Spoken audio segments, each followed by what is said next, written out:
किसी ने बड़ी लाख टके की बात कही है कि हीरे की कीमत आईने से कहीं लाख गुना ज़्यादा हो, लेकिन फिर भी हीरा पहनने के बाद लोग आईना को ही देखते हैं। नमस्कार, मेरा नाम है नागमणि ओझा। आप देख रहे हैं मेरे इस नए एपिसोड को। उम्मीद करता हूँ आप लोग अच्छे होंगे, जहाँ भी होंगे अपने और अपनों का ख्याल रख रहे होंगे।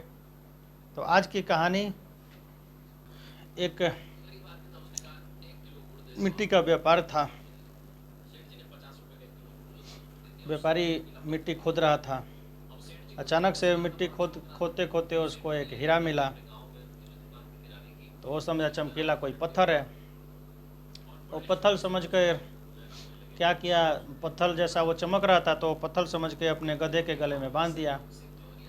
क्योंकि वो पत्थर काफ़ी चमक रहा था, वो सोचा कि चमक रहा है, गधे के गले में बांध दिया कि अच्छा दिख रहा है, लोग देखेंगे, अच्छा कहेंगे। संजोग से वो मिट्टी लेकर व्यापारी के पास जा रहा था। तो रास्ते में एक सेठ जी थे। सेठ जी मतलब लोग सेठ जी कहते थे। दुकान उनका एक किराना का दुकान था गांव में। तो उन्होंने रास्ते में देखा तो वो बोले कि अरे कहाँ जा रहे हो? तो वो बोला कि मैं मिट्टी का, यही मिट्टी है, कारीगर के पास लेके जा रहा हूँ। तो वो बोले कि नहीं, वो नहीं, ये गधे के गले में जो बांधे वो ये क्या है? तो वो बोला वही मिट्टी खोद रहा था, एक चमकीला पत्थर मिला, मैंने उसको अपने गधे के गले में बांध दिया। तो पंडित जी बोले कि ये तो बड़ा अच्छा लग रहा है, मेरे को दे दो।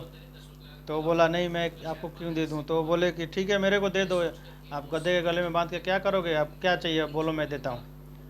तो उसको भी तो पता नहीं था ये क्या है, वो भी समझा कि पत्थर है।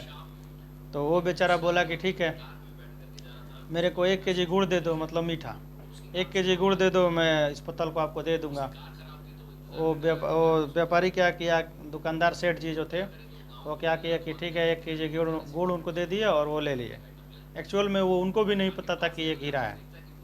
तो वो ले जाके उस पत्थर को अपने दुकान में जो तराजू होता है, वो तराजू के डंडी में बांध दिए। तो तराजू के डंडी में बांध दिए, वो बड़ा अच्छा चमक रहा था। तो बांध के अपना काम करते, रोज़मर्रा के जीवन में जो करते अपना, वो तराजू में बहुत अच्छा वो चमकता। तो फिर अचानक से एक जौहरी आया उनके पास। और जौहरी बोला कि ये आपने तराजू में क्या बांध रखा है? वो बोला ये चमकीला पत्थर है, बड़ा अच्छा लगता है, इसलिए मैंने इसको तराजू में बांध के रखा हूँ।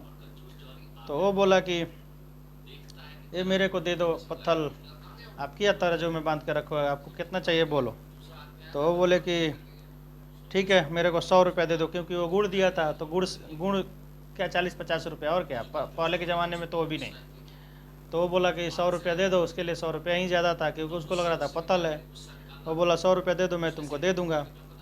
तो जौहरी भी बहुत बहुत कंजूस था, वो भी मोल मोटाव करने लगा। नहीं, 100 नहीं दे दूँगा, 80 में दे दो। तो सेठ जी बोले कि नहीं, 80 में नहीं दूँगा, मेरे को 100 ही चाहिए।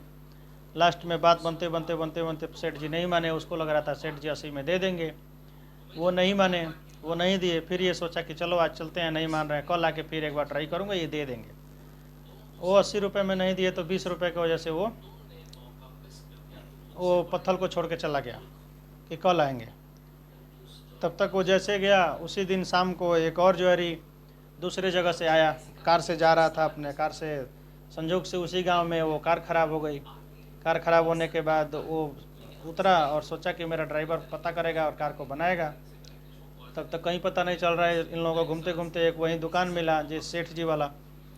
सेठ जी के दुकान में ये जोरी गया, तो ये भी उस पत्थर को देखा। तो वो पत्थर देखा तो पूछा कि सेठ जी, ये आपने तराजू में क्या बांध रखा है? बड़ा चमकीला पत्थर है, अच्छा दिख रहा है, ये मेरे को दे दो।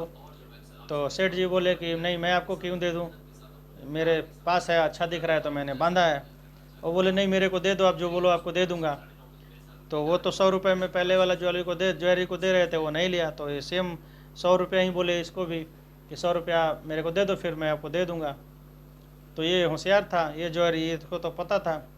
ये क्या किया, 100 रुपया उसी टाइम तुरंत दिया, और देने के बाद तुरंत उसी टाइम वो पत्थर लेके ये लोग निकल गया। पत्थर लेके निकला। अगले दिन वो जो कंजूस ज्वेलरी था, वो अगले दिन फिर दुकान पे आया कि सेठ जी के पास चलते हैं, आज 80 रुपये में दे देंगे। वो सेठ जी के पास आया, पूछा सेठ जी आपका वो पत्थल किधर है, आपका पत्थल नहीं दिख रहा है। तो वो बोले कि मैंने तो पत्थल बेच दिया, आपने कल 100 रुपया नहीं दिया, मेरे को दूसरा ज्वेलरी आया, वो 100 रुपया दिया, मैंने उसको दे दिया।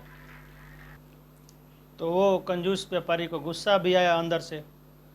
फिर उसने गुस्से में ही बोला कि सेठ जी पता है आपने क्या कर दिया, आपने करोड़ों लाखों का हीरा उसको ऐसे ही 100 रुपये में जाने दिया, आप तो बहुत बेवकूफ़ निकले।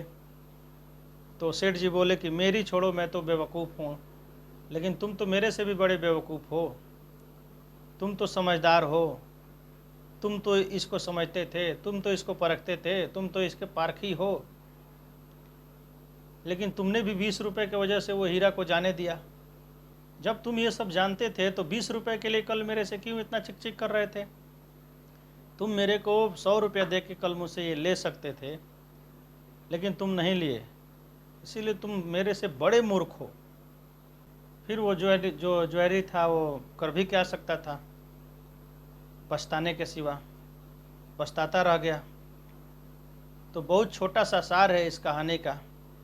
लाइफ में कई सारे मौके आते हैं, कई बार अपॉर्चुनिटी आती हैं, लेकिन हम में से बहुत सारे लोग कल करेंगे, परसों करेंगे, 1 तारीख से करेंगे, अगले सप्ताह से करेंगे, अगले महीने से करेंगे, सोच सोच के कुछ कर नहीं पाते और बाद में पछताते रहते हैं कि लाखों की अपॉर्चुनिटी थी, ऐसे ही चली गई।